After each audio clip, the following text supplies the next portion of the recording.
नमस्कार दोस्तों, स्वागत है आपका अनुपम अकेडमी में। इससे पिछली वीडियो में हमने ताम्रपाषाण कालीन कृषक संस्कृति को देखा था। एक ऐसी संस्कृति जिसने कहीं न कहीं बेस प्रदान किया हड़प्पा सभ्यता को। ताम्रपाषाण कालीन कृषक संस्कृति जो आपकी वो एक तो हड़प्पा के बाद थी, हड़प्पा के पहले थी और हड़प्पा के साथ-साथ भी थी। ये सब हमने पिछली वीडियो में देखा था। इतिहास के परिप्रेक्ष्य और खास करके भारतीय इतिहास के परिप्रेक्ष्य हड़प्पा सभ्यता एक बहुत ही इंपॉर्टेंट टॉपिक है, जहाँ से बहुत सारे प्रश्न बनते हैं आपके प्री के एग्जामिनेशन में भी और मेंस के एग्जामिनेशन। इस सभ्यता से जुड़ी कई सारी विचारधाराएं हैं, कई सारे तथ्य हैं, जिनको बार-बार एग्जाम्स में पूछा जाता है। प्रारंभ में आप देखेंगे तो आपको हड़प्पा सभ्यता एक नगरीय सभ्यता के रूप में ही पढ़ाया गया है, लेकिन वर्तमान परिप्रेक्ष्य में कहीं न कहीं इसकी ग्रामीण पृष्ठभूमि की भी खोज की जा रही है। तो हम एक तो जो परंपरागत रूप से पढ़ा गया वो प्लस जो नई खोजें हो रही हैं सभ्यता के विषय में उसको भी जानेंगे। और मैंने ये लाइन यहाँ पे क्यों लिखी है कि जिसको पूरी तरह से नहीं समझा गया है, मतलब इस सभ्यता को अभी भी पूरी तरह से नहीं समझा गया है, क्योंकि इस सभ्यता का उद्गम कैसे हुआ इसमें बहुत सारे मत हैं, ये डेवलप कैसे हुई उसमें भी मत है, और ये समाप्त कैसे हुई उसमें भी बहुत सारे मत। किसी एक कंक्लूजन पे हम नहीं पहुंच सके हैं अभी तक, इसलिए ये कहा जा सकता है कि इस सभ्यता को पूरी तरह से अभी तक नहीं समझा गया है। दूसरे आप एक सिद्धांत देखेंगे जो इतिहास में प्रयोग होता है, जिसको कहते हैं प्रसरणवादी। इस सिद्धांत को भी देखेंगे, ये भी देखेंगे कि हड़प्पा सभ्यता में इस सिद्धांत को कैसे इस्तेमाल किया गया है, इस सिद्धांत की क्या अच्छाइयाँ हैं, क्या बुराइयाँ हैं और किस हद तक ये लागू होती है। इस वाले वीडियो को देखने से पहले अगर आपने पुरानी ताम्रपाषाणकालीन वीडियो नहीं देखी, कृषक संस्कृति वाली वीडियो नहीं देखी, तो वो वीडियो देख लीजिए, तभी आप कंटिन्यूटी में समझ पाएंगे। मैं कोशिश करूंगा इस वीडियो को बिल्कुल बेसिक से एडवांस तक ले जाने की, तो जिसने कभी भी हड़प्पा सभ्यता के बारे में नहीं पढ़ा है, जिसने कभी भी इतिहास के बारे में भी नहीं पढ़ा है, वो भी इसको समझ पाएगा, और जिसने बहुत पढ़ा है उसके लिए भी कुछ ना कुछ इम्पोर्टेंट टॉपिक इसमें मिल जाएगा। तो शुरू करते हैं। हड़प्पा सभ्यता जब आप देखेंगे तो आपको कुछ बातें बहुत ध्यान रखनी होगी। एक, इसका नगरीय व्यवस्था, और नगरीय व्यवस्था में भी जो इसका आर्किटेक्चर का पार्ट है, आर्किटेक्चर में भी जो आपके घर बनाए गए हैं उनकी व्यवस्था देखेंगे आप, ये बहुत शानदार मिलेगी, अद्भुत मिलेगी। आप स्नानागार जैसी व्यवस्था, कोठार जैसी व्यवस्था, ये आपको बहुत शानदार मिलेगी। यहाँ के बर्तन ये बहुत इंपॉर्टेंट हो जाते हैं, और उनपे की गई ये कलाकारी, प्रयोग, रंग, ये सब कुछ इंपॉर्टेंट हो जाता है। और वैसे भी मैंने आपसे बार बार कहा है कि जब भी सभ्यता को पढ़ेंगे तो मृदभांड बहुत इंपॉर्टेंट होते हैं। जलाशय आपको देखने को मिलेंगे इस सभ्यता में। तो दो तीन मोटी बातें तो आप बिल्कुल ध्यान रखिएगा। एक तो इनका नगर नियोजन, दूसरे इनके मृदभांड, फिर इनकी जल निकासी व्यवस्था और इनके कुठारागार। ये तो बहुत ही इंपॉर्टेंट फैक्टर्स है हड़प्पा सभ्यता के विषय में, जिनको हम बार बार देखेंगे, और थोड़े थोड़े डिफरेंसेस के साथ ये अलग अलग स्थानों पे आपको अलग अलग तरीके से मिलेगी। सबसे पहले अगर हम देख लें कि इस सभ्यता को खोजा किसने या इस सभ्यता अस्तित्व में कैसे आई है, तो लगभग हो क्या रहा था। अंग्रेजों के टाइम पे आपको याद होगा रेलवे लाइन का विकास बहुत तेजी से किया जा रहा था। यही रेलवे लाइन जब पंजाब के क्षेत्र में बिछाई जा रही थी, वहां पे जो इंजीनियर्स थे उन लोगों ने देखा आसपास कि बहुत सारी ईंटें पड़ी हुई हैं, एक खंडहर जैसा उनको दिखा। दरअसल खंडहर नहीं था, हड़प्पा सभ्यता का अवशेष ही था, लेकिन इन लोगों ने उन खंडहरों को देखा। देखने के बाद इनको समझ में आया कि ये तो बहुत अच्छी जगह मिल गई हमको, यहाँ से हम लोग खूब सारी ईंटें निकाल के ले जा सकते। तो इस तरीके से पहली बार इस सभ्यता को देखा गया। लेकिन धीरे धीरे बात जब ये अंग्रेजों तक पहुंची, तो ये अंदाजा लगाया गया कि यहाँ कोई सभ्यता तो थी। सबसे पहले क्या हुआ, 1826 में एक व्यक्ति है चार्ल्स मैसन, इसने इस टीले का अध्ययन किया, और अपने अध्ययन के बाद ये बोला कि ये बहुत इंपॉर्टेंट कोई साइट है। और यहाँ उसको लगता था कि सिकंदर और पोरस का युद्ध, आपको याद होगा एक युद्ध हुआ था, बैटल ऑफ बेंडिगोस, जिसमें कहा जाता है कि पोरस उस युद्ध को हार गया था, सिकंदर युद्ध को जीत गया था। उस पर भी विवाद है, लेकिन हम उस टॉपिक पे जब जाएंगे तब देखेंगे उसको। फिलहाल तो ये युद्ध हुआ था पोरस और सिकंदर के बीच, ये युद्ध इसी क्षेत्र पे लड़ा गया था। और कब लड़ा गया, चौथी शताब्दी में। लेकिन इसकी बात को किसी ने इतना तवज्जो दिया नहीं। फिर उसके बाद क्या हुआ, अलेक्जेंडर बर्न आए यहाँ पे, और सबसे इंपॉर्टेंट आदमी आया 1850 में, अलेक्जेंडर का निगम। एलेक्जेंडर का निगम जब पहली बार आया, तभी उसको अंदाजा लगा कि यहाँ कुछ ना कुछ तो ऐसा है। लेकिन क्योंकि अंग्रेजों का टारगेट था कि वो भारतीय सभ्यता को दबी हुई सभ्यता, पिछड़ी हुई सभ्यता के रूप में दिखाना चाहते थे, तो उस इफेक्ट ने काम किया और उस समय भी ये सभ्यता नहीं खोजी जा सकी। यहाँ तक कि 1872 में ये फिर से आया और फिर से इसने देखा कि यहाँ पे कोई सभ्यता तो है, पर डिस्क्राइब नहीं कर पाया। एक रिपोर्ट आई बाद में, जिसको पंडित हीरानंद शास्त्री जी ने सबमिट किया था। उसमें उन्होंने कहा कि देखो, इस सभ्यता के विषय में हम खोजेंगे, कुछ कुछ मिलने वाला कुछ है नहीं। ये खंडहर जैसी व्यवस्था है, थोड़ा बहुत कुछ मिल जाएगा, ईंटें वीटें मिल जाएंगी, कुछ ऐसा खास इस सभ्यता में है नहीं है, कुछ मिलेगा नहीं। तो इनके रिपोर्ट के बाद भी वहां पे कोई खोज नहीं हो पाई। एक साहब हैं डी आर भंडारकर।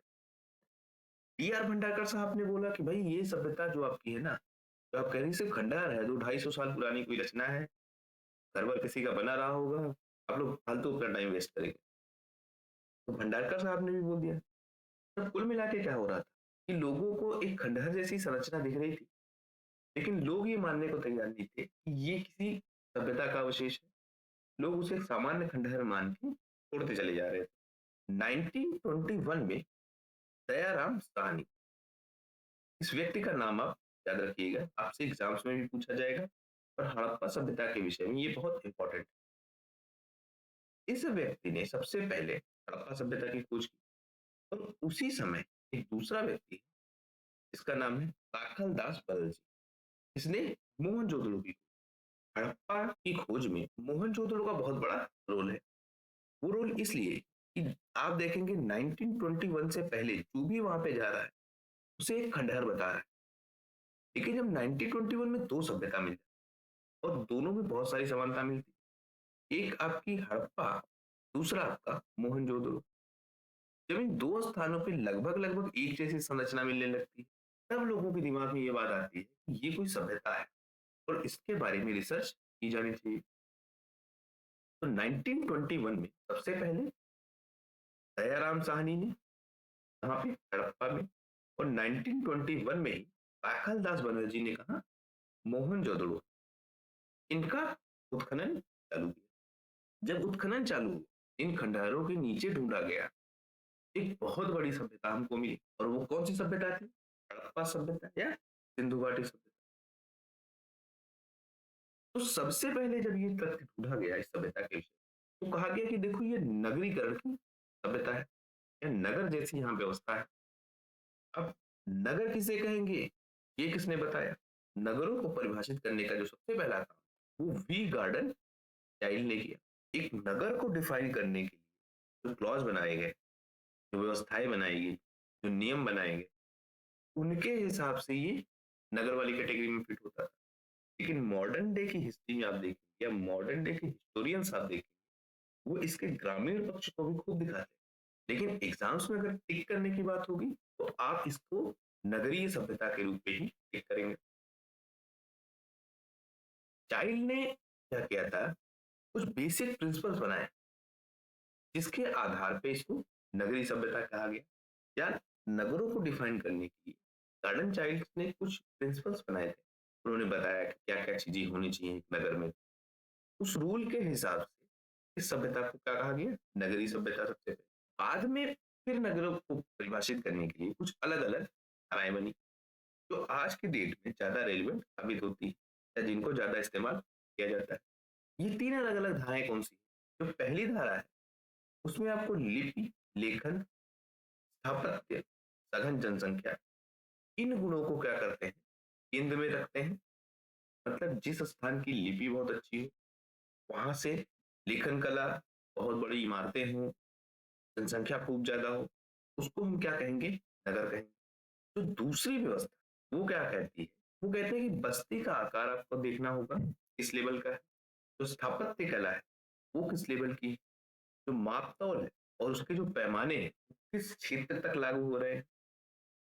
तो इन लोगों ने इस विशेषताओं को मान के नगरीकरण परिभाषित करने की कोशिश की। ये जो तीसरी कैटेगरी है, वो आपकी क्या कह रही है कि जो सांस्कृतिक जटिल और प्रभावशाली राजनीतिक नियंत्रण है, उसको ये नगरीकरण मान रहे हैं।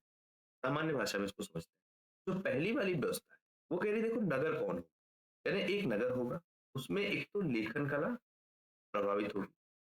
अगर हम जैसे सिंधु घाटी सभ्यता कहें, सिंधु घाटी सभ्यता की जो लिपि है, वो किसी एक खास क्षेत्र तक प्रभावित करेगी, तो हम सिंधु घाटी को नगर कह देंगे। दूसरी फिर ये कह रहे हैं इसमें स्थापत्य हो जो या जो बिल्डिंग्स बनी हो वो खूब सारी बनी हो, और उसके साथ साथ यहाँ जो जनसंख्या रहती है वो काफी सघन हो, तब घनी आबादी हो, तो लेखन कला हो, अच्छी इमारतें हो, और जनसंख्या अच्छी हो, सघन जनसंख्या हो, हम उसको नगर मानेंगे। दूसरी बात ये है कि नगर किसको मानेंगे? एक तो बस्ती का आकार जो वो काफी बड़ा हो, यहाँ स्थापत्य काफी अच्छा हो, मापतौल की व्यवस्था बनी हो, हम उसको नगर मान लेंगे। अब यहाँ देखिए, ये ठोस विशेषताओं पे ज्यादा फोकस है, क्योंकि लेखन और लिपि को ये केंद्र में नहीं रख रहे हैं। तो आपकी तीसरी व्यवस्था है, वो कह रही है कि देखो नगरों का क्या होता है ना, राजनीतिक नियंत्रण होता है, और जो नगर की संस्कृति है उस संस्कृति का प्रभाव क्या होगा अन्य क्षेत्रों में होगा। मतलब ये नगर किसको मान रहे हैं कि एक तो ये कहीं ना कहीं राजधानी ज्यादातर हो, और राजधानी से क्या होगा? राजनीतिक नियंत्रण, राजधानी से राजनीतिक नियंत्रण होगा। तो ये कह रहे देखो, एक तो वो कहीं ना कहीं कोई ऐसा जोन होगा जहां से राजनीति को नियंत्रण, उसकी संस्कृति जो होगी वो काफी डेवलप होगी, और उसका प्रभाव अन्य क्षेत्रों पे होगा, तो हम उसको नगर मान लेंगे।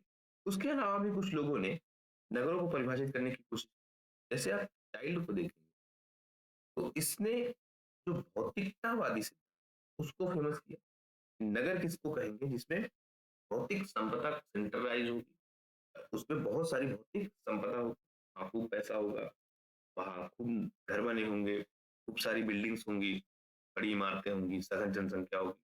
तो इसने भौतिकता पे फोकस किया।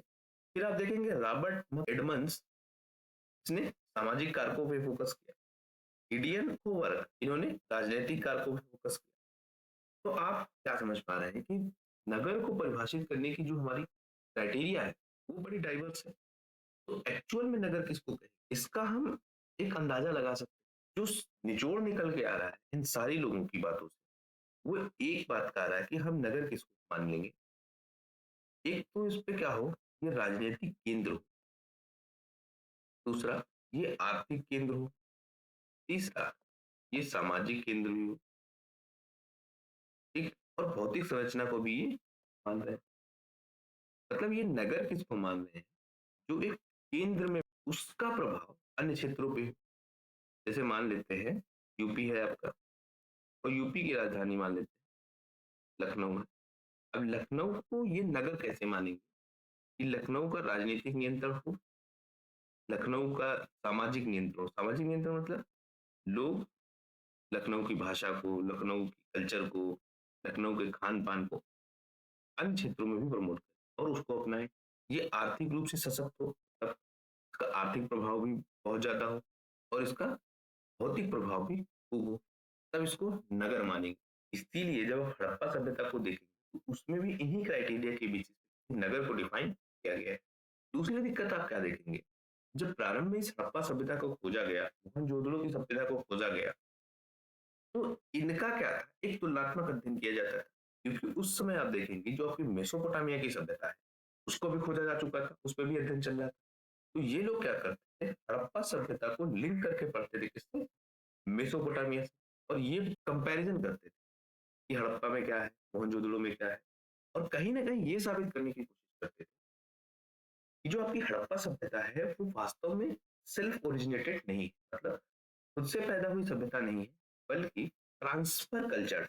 मोहनजोदड़ो की जो सभ्यता है या हड़प्पा की जो सभ्यता है, वो यहाँ खुद से उत्पन्न नहीं हुई, बल्कि इन लोगों का संपर्क था मेसोपोटामिया की सभ्यता से, और वहां से ये सभ्यता ट्रांसफर होकर कहीं ना कहीं आई।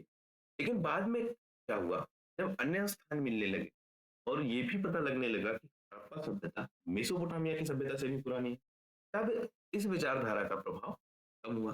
दूसरी दिक्कत क्या देखेगी, शुरुआती टाइम में हड़प्पा और मोहनजोदड़ो पे ही ज्यादा फोकस किया जाता, मतलब इनको सेंटर में रखते, तो अभी मैंने आपको समझाया ना, नगरीय व्यवस्था, तो इन दोनों को नगर मान के, सेंटर मान के इनके बेसिस पे ही अध्ययन किया जाता था अन्य क्षेत्रों का। तो जो अन्य क्षेत्रों के प्रभाव वो कम दिखते थे। हड़प्पा सभ्यता और मोहनजोदड़ो की सभ्यता, इन दोनों पे ज्यादा रिसर्च की गई, तो इनकी संस्कृति हमको ज्यादा पता है। लेकिन जब बाद में कुछ और स्थान भी ढूंढे गए, जैसे आपका चोरिस्तान का दूरे वाला, कनवेरी वाला, हरियाणा का राखी गढ़ी, गुजरात का धौलावीरा, ये सारे स्थान भी ढूंढे गए, तो इनमें से कई स्थान तो हड़प्पा से भी बड़े हैं। मतलब पहले ये मानना जाता था कि हड़प्पा सेंटर में है, और उसके अगल बगल की जो क्षेत्र है जहाँ पे कुछ सभ्यताएं विकसित हुई हैं, वो लिंक्ड है। जो बाकी पार्ट्स हैं उनको एक सब पार्ट मान के ढूंढा जाता है। लेकिन जब अन्य स्थान मिले जो कहीं ना कहीं आपको हड़प्पा से भी बड़े स्थान, उन स्थानों की खोज हुई, तो अब एक कंबाइंड अप्रोच के साथ पूरी सभ्यता को समझने का प्रयास किया जा रहा है।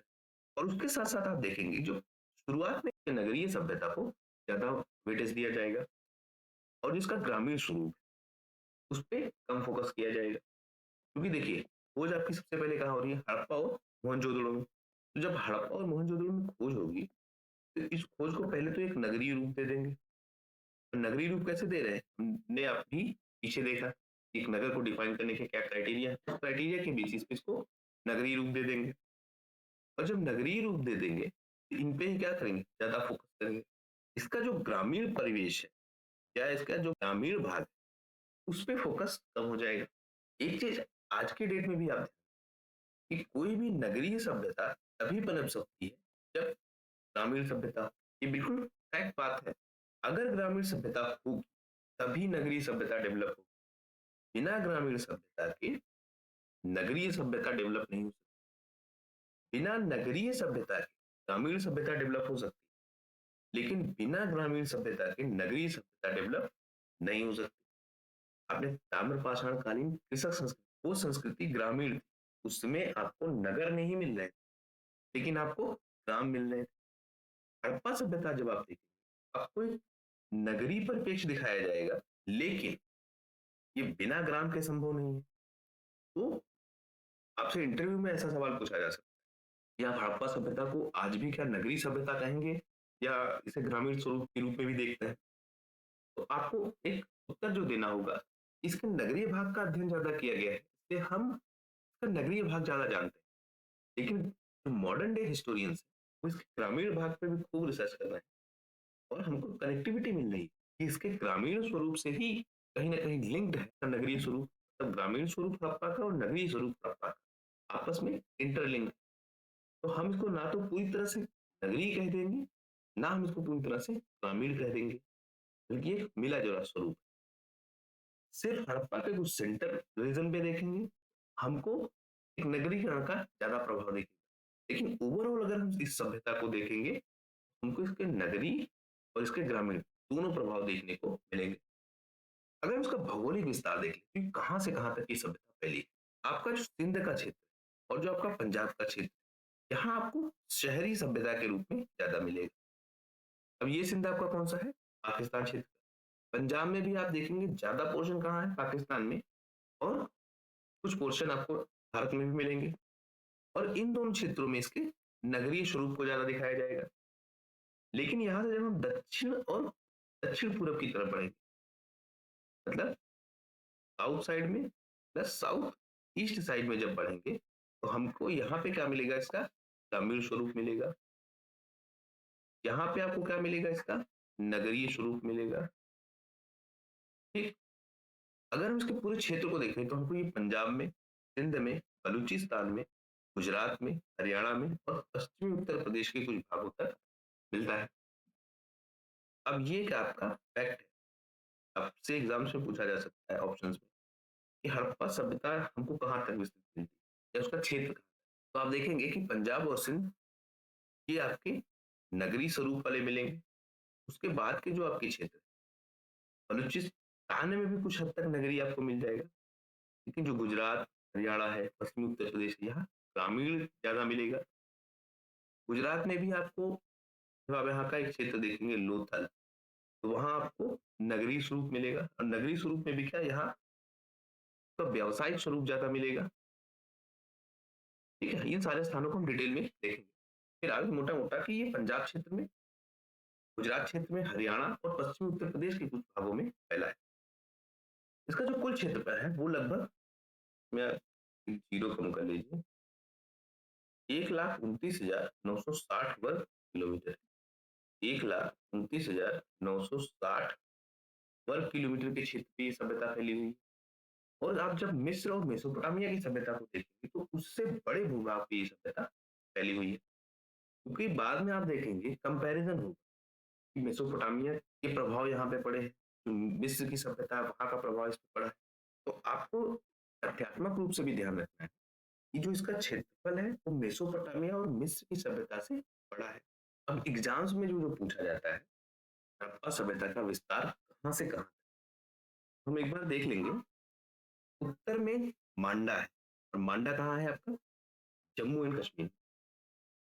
ये फैक्ट्स है इनको एग्जाम्स में बार बार आपसे पूछा जाता है, तो इनको बहुत ध्यान से देख लेंगे। हम एक बाउंड्री लाइन सेट कर रहे हैं किसकी, हड़प्पा सभ्यता की। तो उत्तर में कहाँ मिल रहा है आपको, मांडा तक। यूपी में जो आपका मेरठ है और वहां का स्थान कौन सा है, आलमगीर तक। यहाँ तक आपको इस सभ्यता का विस्तार मिलेगा।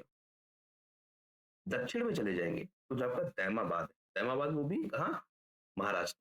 तो महाराष्ट्र तक आपको ये सभ्यता मिलेगी। आप क्षेत्र का नाम याद रखें, यहाँ का तैमाबाद, यहाँ का मांडा, यहाँ आपका आलमगीरपुर, और बलूचिस्तान का जो मकरान समुद्र तट है, यहाँ तक। तो बलूचिस्तान का मकरान समुद्र तट, ये इसकी होगी कौन सी, पश्चिमी सीमा। जो आपकी उत्तर की सीमा है वो कौन सी है, मांडा है, जम्मू में। जो आपकी उत्तर पूर्व की इसकी सीमा है, या इसकी जो पूर्व की सीमा है वो कौन सी है, आलमगीरपुर, और ये कहाँ है, मेरठ में। जो दक्षिण की आपकी इसकी सीमा है वो कौन सी है, तैमाबाद, और वो कहाँ पे है, महाराष्ट्र। तो इस तरह इस भौगोलिक क्षेत्र में आपको ये सभ्यता मिलती है। मैप में हम देख लेंगे, लगभग लगभग पूरे पंजाब के क्षेत्र में ये सभ्यता फैली हुई है। पाकिस्तान के अन्य स्थानों में भी ये सभ्यता खूब फैली हुई है। आपको आलमगीरपुर तक ये सभ्यता मिलती है, तैमाबाद तक के क्षेत्र में आपको सभ्यता मिलती है, और उत्तर में आप देखेंगे मांडा के क्षेत्र तक आपको ये सभ्यता मिलेगी। दक्षिण में आपको तैमाबाद चले जा रहे हैं, आपको वहां तक ही मिल रही है। तो इस तरह से इस सभ्यता का एक भौगोलिक विस्तार है। अब इसके नाम को लेके बड़ा एक कंफ्यूजन, इसको हड़प्पा सभ्यता कहें, इसको सिंधु सभ्यता कहें, या इसको सिंधु घाटी सभ्यता कहें, या एक और नाम सिंधु सरस्वती सभ्यता का नाम है, क्या वो नाम इसको दे। आपने इन्हीं नाम को बार बार रिपीट होते हुए भी देखा होगा। कभी इसी को हड़प्पा सभ्यता कह देते हैं, कभी इसको सिंधु घाटी सभ्यता कह देते हैं, कभी इसको सिंधु सरस्वती सभ्यता कह रहे हैं, कभी इसको सिंधु सभ्यता सिर्फ कह रहे हैं। इनमें डिफरेंस क्या है, और ये अलग अलग नाम इसके पड़े क्यों। 1921 में तो सबसे पहले कहाँ खोजा गया, हड़प्पा में। तो इसका नाम क्या पड़ गया, हड़प्पा। फिर ये देखा गया कि ये सभ्यता सिर्फ यही सीमित है, अन्य क्षेत्रों में भी है।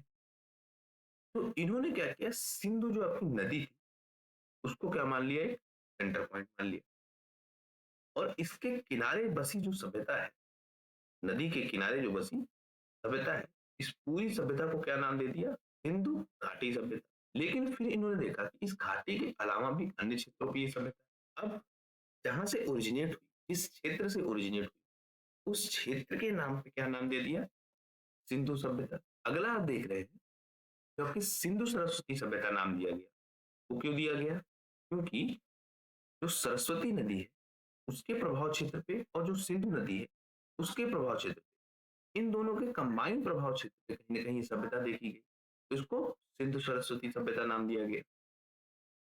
हड़प्पा सभ्यता नाम क्यों दिया गया, क्योंकि ओरिजिनेट हुई। एक आपके जो इतिहासकार है जिम शेफर, इन्होंने 1992 में ये बताने की कोशिश की कि देखो जो नवपाषाण काल है, जो ताम्रपाषाण काल है, तो जो आपका हड़प्पा सभ्यता है, इनका आपस में इंटरकनेक्शन। मतलब आप ये नहीं कहेंगे कि नवपाषाण काल शुरू हुआ फिर वो खत्म हो गया, फिर ताम्रपाषाण काल आया, फिर ये खत्म हो गया, फिर हड़प्पा सभ्यता आई। तो आप इसे इसको तोड़ तोड़ के नहीं देख सकते, आपको एक कंटिन्यूटी के साथ देखना होगा। और ये देखना होगा कि ऐसी कौन सी व्यवस्थाएं हैं जो नवपाषाण काल से ताम्रपाषाण काल में आई, फिर ताम्रपाषाण काल से वो हड़प्पा सभ्यता में। आप इसको तोड़ के मत पढ़िए, बल्कि ये क्या है, कंटिन्यूटी है। मतलब एक सभ्यता लगातार चल रही है, और उसी का जो हमको एक स्वरूप मिलेगा वो कहाँ पे मिलेगा, हड़प्पा सभ्यता। तो इनका सिद्धांत बहुत लॉजिकल माना गया और इन्होंने जो काल विभाजन किया, देखो सबसे पहले एक काल होगा क्षेत्रीकरण का। लोग एक क्षेत्रों में आके बसना चालू कर देंगे, उनमें क्षेत्रीकरण की भावना आएगी। उसके बाद आपको क्या मिलेगा? हड़प्पा सभ्यता का एकीकरण था और फिर हड़प्पा सभ्यता का ही स्थानीयकरण का काल आएगा। तो ये जो क्षेत्रीकरण का काल है, ये कब का काल है? आपका नवपाषाण काल और ताम्रपाषाण काल।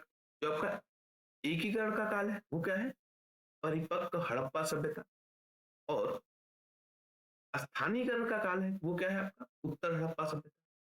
देखिए वो क्या रहा है, पहले एक क्षेत्र में क्षेत्रीकरण होगा, मतलब लोग वहां आके बसेंगे और एक सीमा बनेगी उस क्षेत्र की और क्षेत्रीकरण की भावना लोगों में पैदा होगी। तो उस काल को ये क्या कह रहे हैं? क्षेत्रीकरण। और इसी में आप कहीं ना कहीं देखेंगे जो आपकी गांव की व्यवस्था है वो डेवलप होगी। फिर क्या होगा? सेंट्रलाइजेशन का काल आएगा। सेंट्रलाइजेशन का काल मतलब एक जगह पे जो संस्कृति है उसका सेंटर होगा और वहां से वो संस्कृति अन्य स्थानों में फैलेगी। इसी को ये कह रहे हैं हड़प्पा सभ्यता। कि हड़प्पा सभ्यता में क्या हुआ, जो यहाँ का कल्चर था वो एक सेंटर कल्चर के रूप में उभरा और अलग अलग स्थानों में फैला। बाद में फिर ये क्या कह रहे हैं, स्थानीयकरण का भी काल आएगा। स्थानीयकरण के काल में क्या होगा, तो अन्य स्थान वो अपनी अपनी सभ्यता को भी प्रमोट करेंगे। तो जिम शेफर साहब का तर्क है कि आप इसको तोड़ के मत, आप एक साथ पढ़िए और उनमें कंटिन्यूटी ढूंढिए, तब जाके आप इस सभ्यता को ढंग से समझ पाएंगे। अब देखिए ये इतिहासकारों में अलग अलग विचार है इस सभ्यता के बारे में। मैं आपको इतने विस्तार से इसलिए बता रहा हूँ कि इंटरव्यू में इससे रिलेटेड क्वेश्चन पूछे जाते हैं और जब आप मेंस भी लिखेंगे उसमें भी आपसे डीप में जाके क्वेश्चन पूछे, तब आप आंसर कर पाएंगे और एक सॉलिड आंसर लिख के अच्छे नंबर ला पाएंगे। जब आपको तथ्य पता हो, विचारधाराएं पता हो, तभी आप एक अच्छा आंसर लिख पाएंगे। अब एक सिद्धांत की जो मैंने बात की सबसे पहले, वो सिद्धांत आपका विसरणवादी। देखो ये सिद्धांत क्या कहता है, एक जगह पे कोई सभ्यता क्या होती है, स्टार्ट होती है और फिर उस जगह से अन्य क्षेत्रों पे फैलती है। ये विसरणवादी सिद्धांत का फॉर्मूला है। जैसे ये कहेंगे हड़प्पा के केस में कि हड़प्पा में एक सभ्यता स्टार्ट हुई और वहीं से अन्य स्थानों पे फैल गई। और इस विसरणवादी सिद्धांत में भी क्या देखें, ये लोग क्या कहेंगे कि देखो मेसोपोटामिया में एक सभ्यता थी। ये सिद्धांत ज्यादा फेमस कब हो, कहेंगे कि मेसोपोटामिया में सभ्यता थी और मेसोपोटामिया की सभ्यता जब स्टार्ट हुई तो ये अन्य स्थानों पे भी फैली। इन अन्य स्थानों में एक स्थान आपका कौन सा है? हड़प्पा सभ्यता। ये मेसोपोटामिया सभ्यता का विस्तार है और कुछ नहीं है। इस तरह की बात ये लोग करेंगे। लेकिन जब ये समझ में आता है कि नहीं, ये सभ्यता तो मेसोपोटामिया से पुरानी है, मेसोपोटामिया से बहुत बड़ी है, मेसोपोटामिया से बहुत डिफरेंट है, तब ये क्या कहेंगे कि सांस्कृतिक प्रभाव, मेसोपोटामिया से सांस्कृतिक प्रभाव ट्रांसफर हो रहे थे। फिजिकल हो सकता है ट्रांसफर हुआ पर इफेक्ट मेसोपोटामिया का ही है। इतिहास में ये सिद्धांत भी आपको मिलेगा कई बार। तो विसरणवादी सिद्धांत आपका क्या कह रहा है कि कोई भी सभ्यता किसी एक स्थान से प्रारंभ होती है और फिर वो अन्य क्षेत्रों पे फैलती है। और इस सिद्धांत के तहत जब भी किसी कल्चर को पढ़ा जाता है, जब भी किसी सभ्यता को पढ़ा जाता है, उस सेंटर ऑफ ओरिजिन को ध्यान में रख के पढ़ा जाता है। लेकिन इस सिद्धांत से कुछ समस्याएं पैदा हुई। वो समस्या क्या है? ये सिद्धांत कहता है कि कोई भी खोज, कोई भी आविष्कार, कोई भी संस्कृति वो किसी एक स्थान पे ओरिजिनेट होती है और वहीं से वो दुनिया के सारे कोनों में फैलती है। ये मानते हैं कि अनिवार्य रूप से ये एक दूसरे से जुड़ी होंगी, मतलब सेंटर ऑफ ओरिजिन अलग अलग क्षेत्रों से जरूर जुड़ा होगा। जबकि इतिहास में आप देखें ऐसे आप कई क्षेत्र मिलेंगे जो अपना इंडिविजुअल इफेक्ट रखेंगे। जैसे आप हड़प्पा पढ़ रहे हैं, हड़प्पा में भी आप क्या देखेंगे, एक संस्कृति थी मालवा की संस्कृति, आपने पढ़ा था। मालवा की संस्कृति का लिंक नहीं था हड़प्पा की संस्कृति से, पर ये उस टाइम फ्रेम में भी दिखेगी जिस समय आपकी हड़प्पा सभ्यता है। तो एक डिफरेंट संस्कृति भी तो पैदा हो सकती है किसी चीज और वो किसी क्षेत्र विशेष में ही सीमित। आज की डेट में जैसे आप देखिए, हम लोग क्या है, मान लेते हैं अगर हम शहरों में रह रहे हैं या ग्रामीण क्षेत्रों में रह रहे हैं, हमारा एक अपना कल्चर है, इनमें कनेक्शन आपको मिल सकता है ग्राम का शहर से, शहर का। लेकिन आप देखिए जो जनजाति है क्या उन पे इफेक्ट है क्या शहरीकरण का या ग्रामीण का?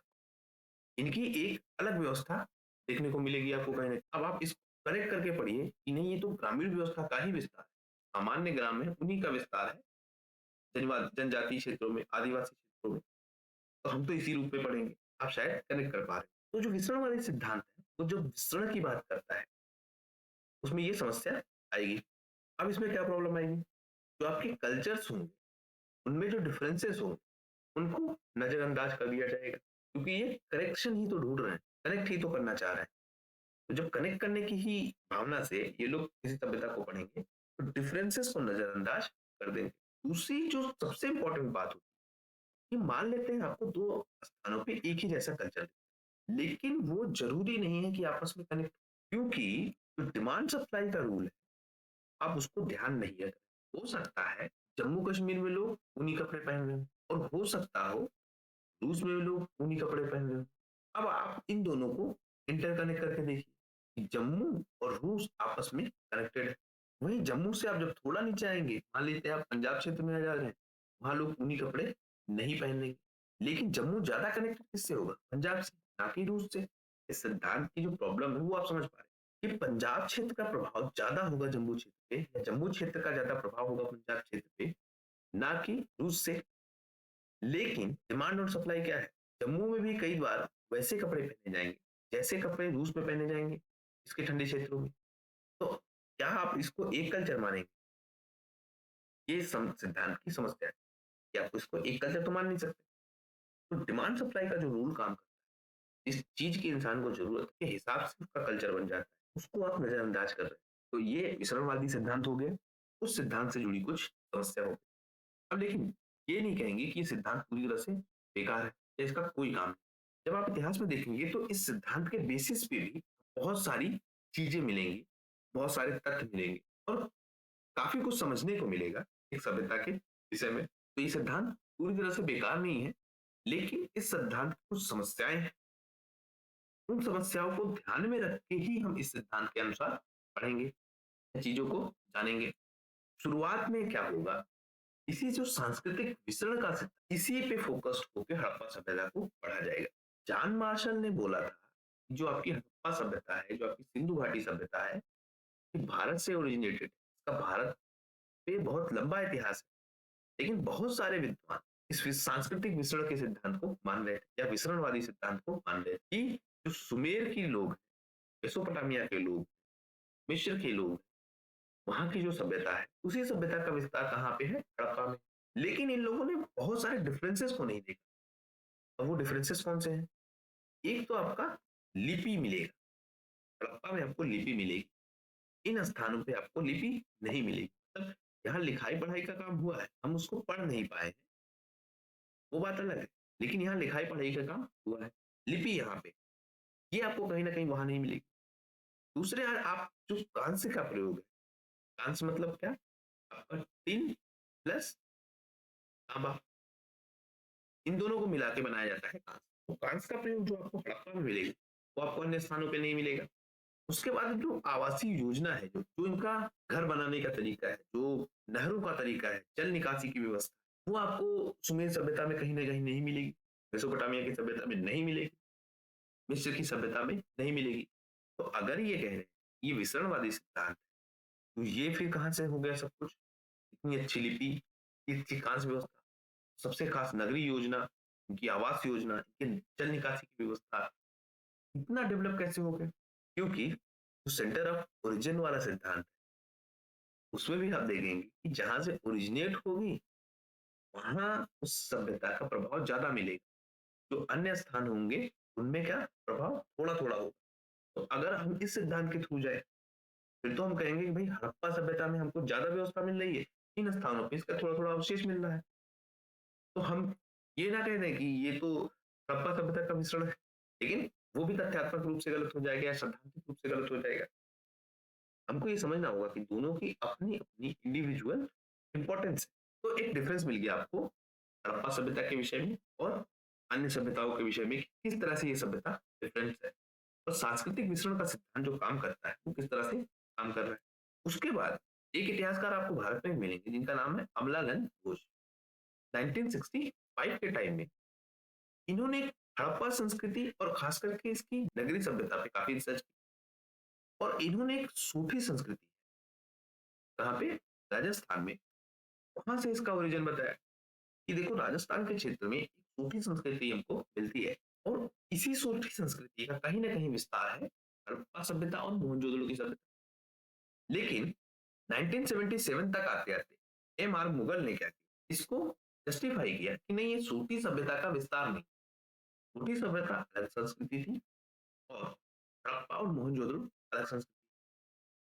तो आप देखेंगे मिश्रणवादी जो सिद्धांत है जो आइडियोलॉजी वो सिर्फ भारत के बाहर नहीं काम करेगी, भारत के अंदर के क्षेत्रों में भी काम करेगी क्योंकि इंटरलिंक जुड़ा जाएगा इतिहासकारों के बीच। अब हम देख लेते हैं कि ये सभ्यता मुख्यतः मानी कब से कब तक जाती है। तो हम जो मोटा मोटा काल देखेंगे तो 3200 से 2600 ईसा पूर्व का काल है इसका हड़प्पा सभ्यता और ये इसका प्रारंभिक काल है। मतलब हड़प्पा सभ्यता में भी आपको स्टेजेस मिलेंगे। तो आप देखेंगे कि जो आपका हड़प्पा सभ्यता है वो 3 स्टेज में आएगी। मतलब एक आपका स्टार्ट होगा, एक आपका मिड होगा और एक आपका एंड का टाइम होगा। 3 स्टेज में हम हड़प्पा सभ्यता को पढ़ेंगे और जो शुरुआती कुछ स्थल है जैसे एक स्थान आपको मिलेगा कोट दीजी, एक आप मिलेगा रहमान ढेरी, एक आपको मिलेगा लीवान, फिर आपको मिलेगा सरायखोला, फिर आपको मिलेगा कालीबंगा। इस स्थान को ध्यान रखिए, कालीबंगा बहुत इंपॉर्टेंट है। यहाँ आपको बाकी चरण भी मिलेंगे लेकिन है ये प्रारंभिक हड़प्पा। फिर आपको मिलेगा राखी गढ़ी, ये भी बहुत इंपॉर्टेंट है। अब आप देखेंगे जिनको मैं ज्यादा इंपॉर्टेंट कह रहा हूँ यहीं से आपसे सवाल बनते हैं क्योंकि ये प्रारंभिक हड़प्पा स्थल भी रहेंगे और बाद के टाइम में भी आपको मिलेंगे। कालीबंगा तो आपने देखा था आपको ताम्रपाषाण युग में भी मिल रहा था कहीं ना कहीं, तो इसीलिए इनसे सवाल ज्यादा बनते हैं। हिरणा आप देखेंगे ये भी प्रारंभिक काल का समय। कुंतासी एक स्थान देखेंगे और पादरी नामक स्थान, ये भी क्या है प्रारंभिक काल के स्थल है।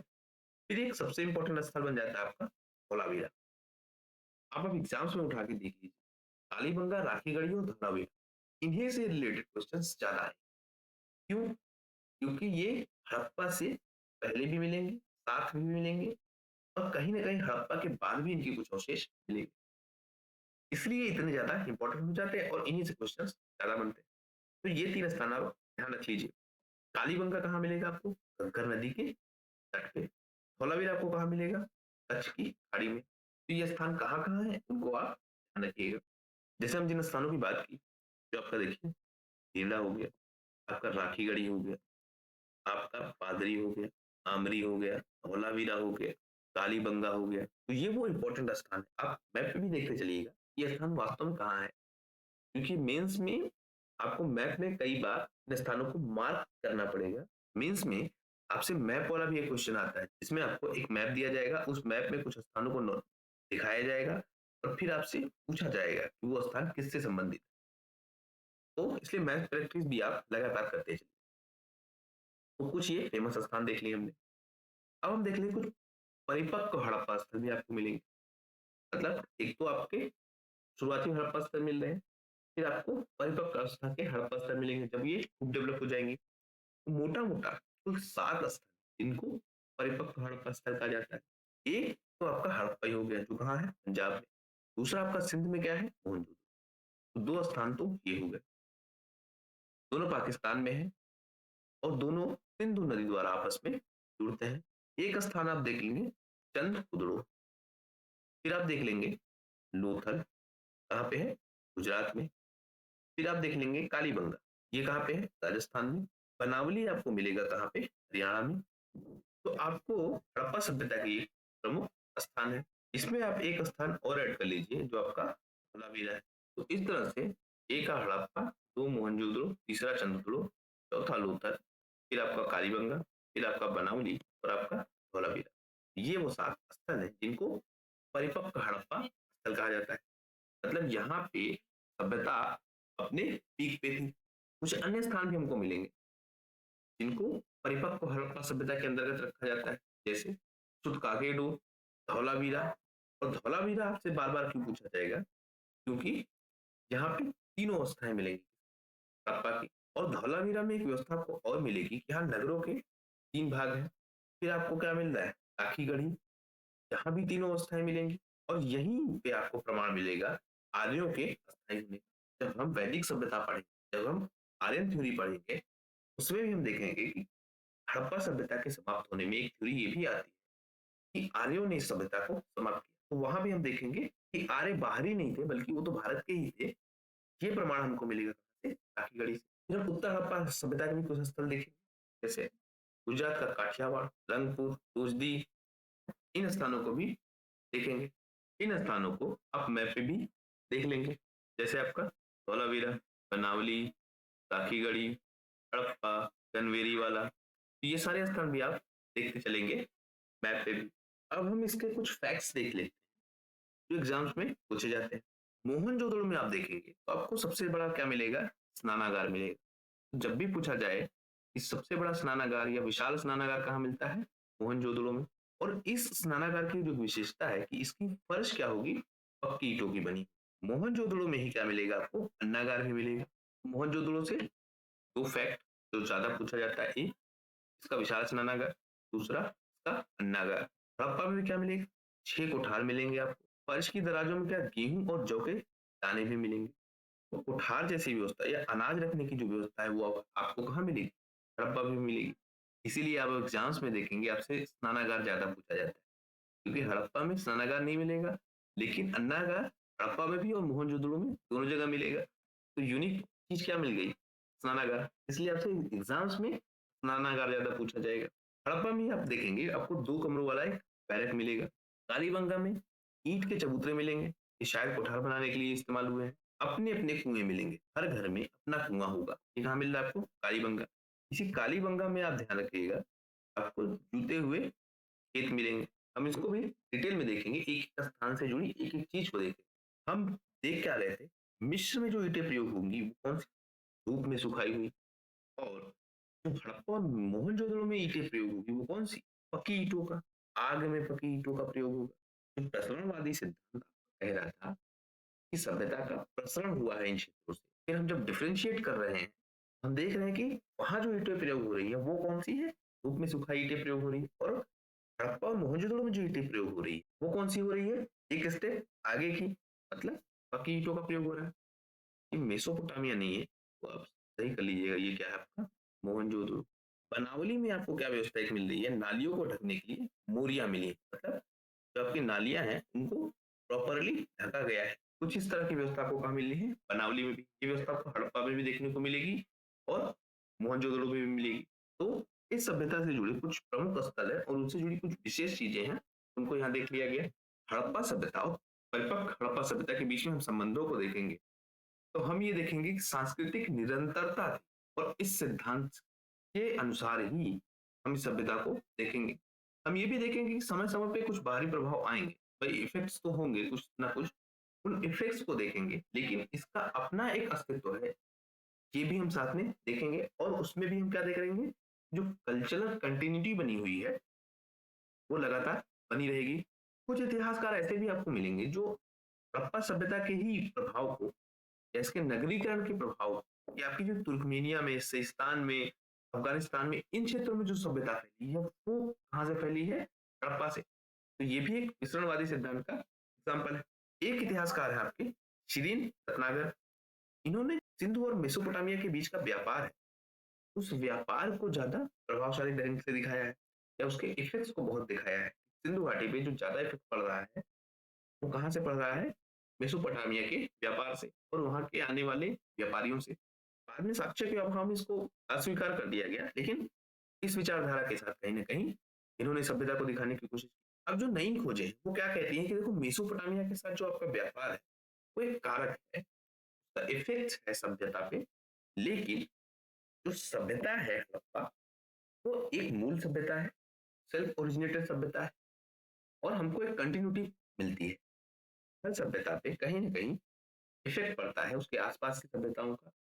उसी तरह से मेसोपोटामिया की सभ्यता का थोड़ा बहुत असर हमको मिल सकता है, लेकिन हड़प्पा सभ्यता जो है उसका अपना इंपॉर्टेंस है। इसके व्यापार को बार बार बढ़ा चढ़ा के दिखाया जाता है, लेकिन इसका कोई खास प्रभाव नहीं है। दूसरे एक चक्रवर्ती जी हैं, ये एक बहुत इंपॉर्टेंट फैक्ट उठाते हैं। ये कहते हैं कि देखो हड़प्पा के आसपास का जो कृषि क्षेत्र है वो बहुत इंपॉर्टेंट है, क्योंकि कोई भी नगर कैसे बच सकता है जब तक उसके आसपास ग्रामीण व्यवस्था ना हो, और वो ग्रामीण व्यवस्था संपन्न हो, वहाँ उत्पादन अच्छा होता हो। जब ये उत्पादन अच्छा होगा तभी क्या होगा, नगर बसेंगे और क्या होगी, व्यापार जैसी व्यवस्था बनेगी। जब तक उत्पादन ही अच्छा नहीं होगा, लोग क्या खरीदेंगे बेचेंगे?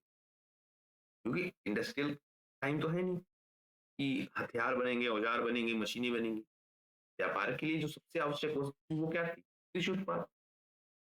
तो हमको इस क्षेत्र के आसपास कृषि क्षेत्र देखने को मिलेंगे और वो उन्नत अवस्था में होंगे। तभी हड़प्पा सभ्यता एक व्यापारिक केंद्र के रूप में विकसित हो पाएगा। इस विचारधारा को किसने ओरिजिनेट किया, पहली बार किसने इंट्रोड्यूस कराया, वो कौन था? चक्रवर्ती जी। और ये रीजन बता रहे हैं कि देखो हमको जो सिंचाई व्यवस्था मिलती है वो बहुत उन्नत अवस्था की मिलती है, उसी के कारण हड़प्पा सभ्यता विकसित हुई है। तो एक थ्योरी ये भी है। तो मोटा मोटा इस वीडियो में आपने क्या देखा, हमने ये समझने की कोशिश की कि हड़प्पा सभ्यता ओरिजिनेट कैसी हुई, उसमें जो डिफरेंट थ्योरी है और वो थ्योरी कितनी इफेक्टिव है, इस बात को समझने की कोशिश की। हड़प्पा सभ्यता एक बहुत बड़ा टॉपिक है, इस पे कम से कम 3-4 वीडियो तो आएंगे ही। आपको बिल्कुल डिटेल में मैं इस सभ्यता को कराऊंगा, जिससे कभी भी कोई भी क्वेश्चन आए, चाहे वो प्री में चाहे वो मेंस में, वो छूटना नहीं चाहिए, या एटलीस्ट 90 से 95% क्वेश्चन आप अटेंड कर पाए। इतिहास के परिप्रेक्ष्य में ये बहुत इंपॉर्टेंट टॉपिक है, सवाल खूब आते हैं, इसलिए इसको आप बहुत ध्यान से देखिएगा, बहुत डिटेल से देखिएगा। जो इसका आइडियोलॉजी वाला फैक्टर है ना, ये आपको मेंस में ज्यादा काम आएगा, और जिसका ऑप्शनल होगा हिस्ट्री, उसके लिए ये ज्यादा इंपॉर्टेंट होगा। इसका ऑप्शनल नहीं होगा, उसके लिए भी इंपॉर्टेंट बन जाएगा, क्योंकि कई बार आप देखेंगे कि किसी सवाल को ऑप्शनल वाले सब्जेक्ट में पूछा जाता है, फिर बाद में उसको जीएस के सब्जेक्ट में पूछ लिया जाता है। और इतिहास आप चाहे किसी भी स्टेट एग्जामिनेशन में या किसी सेंटर के एग्जामिनेशन, हमेशा से एक इम्पॉर्टेंट सब्जेक्ट रहा है और उसकी हमेशा से एक वेटेज रही। तो आशा करता हूँ मैंने इतना कुछ भी बताने की कोशिश की वो आपको समझ में आया होगा। जुड़े रहिए आप लोग इस चैनल के साथ, और इस चैनल को ज़्यादा से ज़्यादा लोगों के साथ शेयर कीजिए, सब्सक्राइब कीजिए इस चैनल, जिससे आपको लगातार अपडेट्स मिलते रहे और आप इस पूरी सीरीज को एक कंटिन्यूटी में देख पाएँ। आपका हमसे जुड़ने के लिए धन्यवाद।